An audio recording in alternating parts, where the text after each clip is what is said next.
السلام عليكم. الحمد لله رب العالمين، والصلاة والسلام على أشرف الأنبياء والمرسلين سيدنا ومولانا محمد وعلى آله وصحبه أجمعين. أما بعد، أعوذ بالله من الشيطان الرجيم. بسم الله الرحمن الرحيم. وما يرتد منكم عن دينه माइक से हट के बोलो, पूरा माइक में सट जाते आवाज नहीं आती। बिस्मिल्लाहिर्रहमानिर्रहीम। वमा यर्तद मिनकुम अन दीनिहि फयमुत वहुव काफिरुन फउलाइका हबितत अअमालुहुम फिद दुनिया वल आखिरह। अब हट गए तो पूरा हट गए, और जब सटते हो तो मुकम्मल सट जाते हो, आवाज ही नहीं आती। अरे दरमियान में रहो।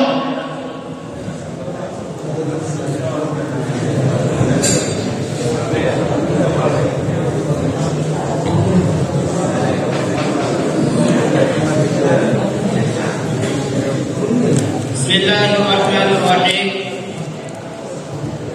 वमा यर्तद मिनकुम अन दीनिहि फयमुत वहुव काफिरुन फउलाइका हबितत अअमालुहुम फिद दुनिया वल आखिरह वउलाइका अस्हाबुन नार हुम फीहा खालिदून। सदक़ल्लाहुल अज़ीम।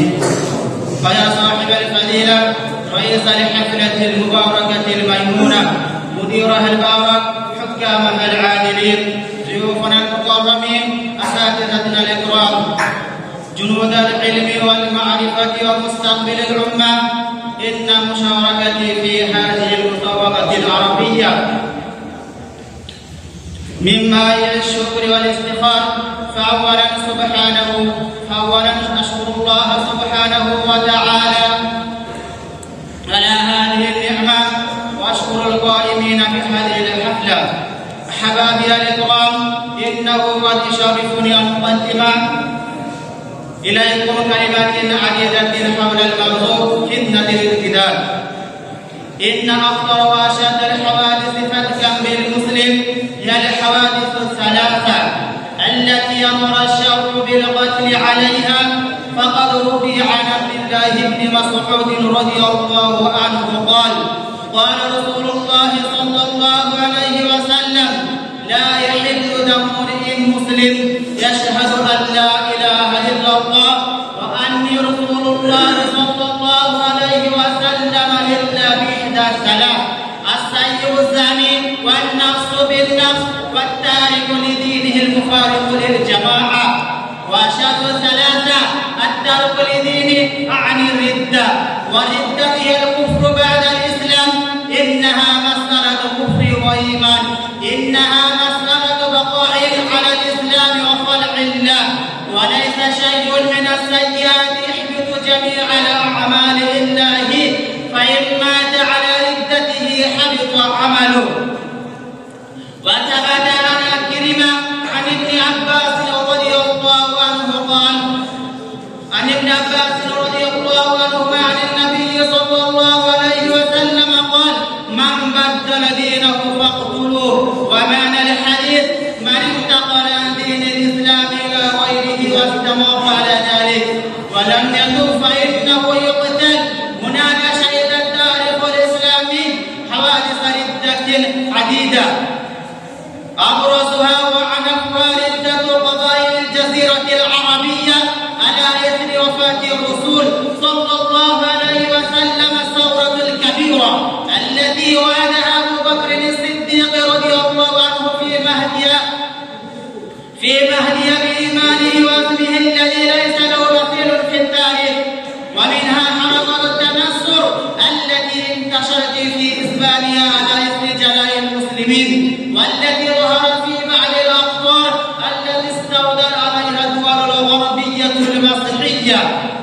ومنها قضايا شاذ من ارتداد بعض ضعاف العقول وصغار النفوس عن دين الإسلام واعتناقهم للبرهمية البلارية في عهد الاستعمار وأوان تحرير الهند.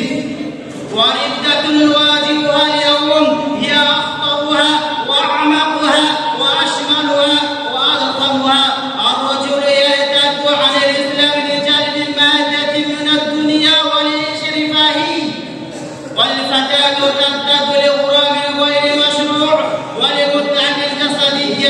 حسية، والشبان يرتدون لحلم علمانية وثقافة متوهجة، والكهول يرتدون باسم حرية الأفكار والآراء.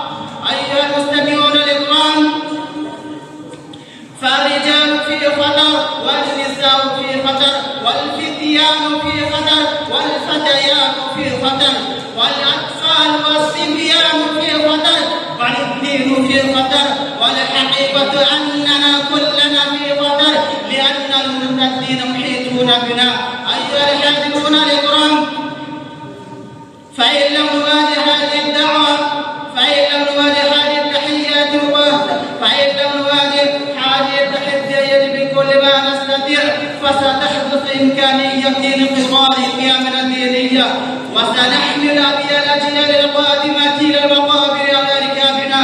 إن جهاد اليوم، وإن خلافة النبوة، وإن أعظم القربات وأفضل العبادات أن تقاوم هذه المعجزة الدينية التي تجتاح العالم العربي وتخلق له ومراكزه، وأن تقال الثقة المفقودة إلى نفوس الشباب والطبقات المثقفة بمبادئ الإسلام وعقائده وحقائقه ونظمه وبالرسالة المحمدية، ويزال القلب الفكر والاضطراب النفسي واللدى لسافران الشباب المثقف، ويقلب بالإسلام عقلية وثقافية، وأن تحارب المبادئ الجاهلية التي رسخت في النفوس وسيطرت على العقول علمية وعقلية، وأن يحل محل المبادئ الإسلامية باقتناع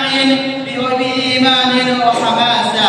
أيها الحاضرون الكرام، لقد مضى علينا أكثر من قرن كامل، والمادة والإلحاد والحرية الفكرية والسفور والثقافة المتوهجة تغتصب شبابنا وعقولنا وتنبت فينا السفور والشك والإلحاد والنفاق وعدم الثقة. ولكن مسألة العالم الإسلامي اليوم أعظم وأضخم من كل ذلك. إن المعركة قائمة بين الفلسفة الغربية اللادينية وبين الإسلام آخر الرسالات، وبين المادة وشرائع اللادينية. ولعل آخر معركة قامت بين وبين الدينية وأنها تحدد مسير العالم. إن العالم الإسلامي في حاجة شديدة إلى دعوة إسلامية جديدة.